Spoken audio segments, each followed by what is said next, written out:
اللہ الرحمن الرحیم۔ لیکن جن کے پاس مالی طاقت نہیں، مالک الملک کی رحمت اتنی ہے کہ اللہ ان کو بھی محروم نہیں فرماتے۔ کون سے ایسے اعمال ہیں جو اللہ تعالیٰ نے ان لوگوں کے لیے رکھے ہیں جو حج پہ نہیں جا سکے، لیکن پھر بھی اللہ ان کو حج اور عمرے کا ثواب نصیب فرما دیتے ہیں۔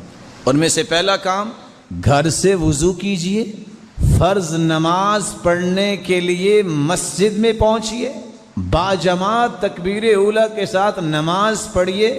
رسول اللہ صلی اللہ علیہ وسلم کا فرمان ہے، صحیح الجامع کی روایت ہے، ابو امامہ رضی اللہ تعالی عنہ روایت کے راوی ہیں، جو شخص گھر سے نکلتا ہے فرض نماز پڑھنے کے لیے، اللہ تعالیٰ اس کے نامہ اعمال میں اتنا ہی اجر لکھواتے ہیں جتنا حاجی احرام باندھ کے حج کرنے جا رہا ہوتا ہے، جتنا اس کو اجر ملے گا۔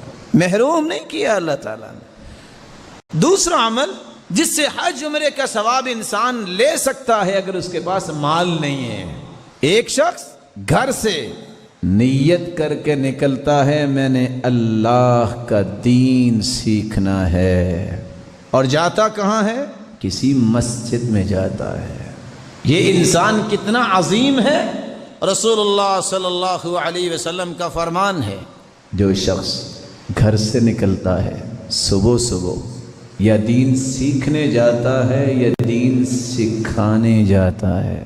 متعلم اور معلم جن کا مقصد صرف اس لیے دین سیکھنا ہے کہ رب راضی ہو، اس لیے نہیں میں لوگوں میں رعب جما سکوں، اس لیے نہیں جیسا کہ حدیث کہتی ہے لوگوں کو اپنی طرف متوجہ کرنے کے لیے، اس لیے نہیں مجھے کہ دنیا کی 4 ٹکے مل جائیں، اس نظریے سے گھر سے نکلتا ہے میں رب کے قریب ہو جاؤں، جہالت مجھ سے دور ہو جائے، میرا رب راضی ہو جائے۔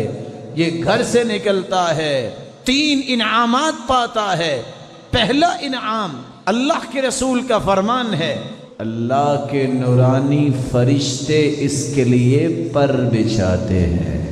دوسرا انعام، یہ چل کے گیا ہے، صحیح الجامع کی روایت ہے، یہ کسی راستے پہ چلا ہے، کسی روڈ پہ چلا ہے، خواہ یہ گاڑی پہ گیا ہے، اس کے پاؤں پہ گرد، اس کے چہرے پہ، اس کے لباس پہ جتنی گرد پڑے گی، قیامت کے دن جنت کی اتنی کستوری اس کو نصیب ہو جائے گی۔ اور تیسرا انعام، یہ گیا ہے اللہ کا دین سیکھنے، اور گیا بھی ہے مسجد میں، اللہ رب العزت اس کو اتنا ہی اجر دیں گے جتنا مکمل حج کرنے والے کو اجر دیتے ہیں۔ تیسرا عمل جس سے ایک فقیر آدمی بھی حج کا ثواب لے سکتا ہے، ثواب ہی لینا ہے، مقصود ہی یہ ہے اللہ کو راضی کرنا۔ ایک شخص فجر کی نماز پڑھنے گیا، نماز پڑھ کے بیٹھ گیا، ذکر میں مشغول ہے۔ کیسے؟ اللہ کے رسول کی عادت مبارکہ یہ تھی، آپ فجر کی نماز پڑھتے، جب تک سورج اچھی طرح نکل نہ آتا وہ ذکر ہی کرتے رہتے ہیں۔ پھر اٹھ کے 2 رکعتیں پڑھتا ہے، من صلی الفجر فی جماع ثم قعد یذکر اللہ عز وجل حتی تطلع الشمس ثم صلی رکعتین كانت له كأجر حجة وعمرة تامة۔ جو فجر کی نماز با جماعت پڑھتا ہے، پھر بیٹھ کے ذکر کرتا ہے یہاں تک کہ سورج نکل آتا ہے، پھر اٹھ کے 2 رکعتیں پڑھتا ہے، اللہ کے رسول صلی اللہ علیہ وسلم کا فرمان ہے،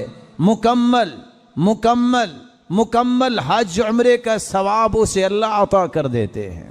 حاجی حج کرنے جائے، رکن حج کے 4 ہیں، نیت کرنا بھول جائے، میدان عرفات میں نہیں جا سکا، طواف افاضہ اور طواف حج نہیں کر سکا، صفا مروہ کی سعی نہیں کر سکا، 4 رکنوں میں سے ایک بھی رہ گیا، حج باطل، پیسہ غرق، واجب اگر چھوٹ گیا دم دینا پڑے گا۔ یہاں فجر کی نماز پڑھی ہے، اور سورج نکلنے تک ذکر کیا ہے، 2 رکعتیں پڑھی ہیں، 1 مرتبہ نہیں کہا، 3 مرتبہ کہا ہے، تامتن تامتن تامہ، اس کو مکمل حج عمرے کا ثواب نصیب ہو جائے گا۔ چوتھا عمل، صحیح بخاری کی روایت ہے، سیدنا ابو ہریرہ فرماتے ہیں وہ عمل اللہ کا ذکر ہے۔ ذکر بھی کون سا؟ نماز پڑھنے کے بعد 33 مرتبہ سبحان اللہ، 33 مرتبہ الحمدللہ، 34 مرتبہ اللہ اکبر۔ اس کا فائدہ کیا ہوگا؟ 3 فائدے۔ پہلا فائدہ، جو یہ پڑھنے والا ہے وہ حج عمرے کا ثواب لے سکتا ہے۔ دوسرا فائدہ، یہ پڑھنے والا جو ہے اس کے زندگی کے سارے گناہ معاف ہو جاتے ہیں، خاص سمندر کی جھاگ کے برابر ہوں۔ تیسرا فائدہ، یہ پڑھ لینے سے جسم تر و تازہ ہو جاتا ہے، اس شخص کو کسی غلام اور لونڈی کی ضرورت نہیں، اللہ اس کے جسم میں برکتیں ڈال دیتے ہیں۔ پانچواں کام، ابن رجب حنبلی رحمۃ اللہ علیہ نقل کرتے ہیں، جو شخص واجبات کو، فرائض کو، دینی واجبات، دینی فرائض کو بر وقت پورا کرتا ہے، نفلی حج عمرے سے اس کو اللہ تعالیٰ زیادہ ثواب دیتے ہیں۔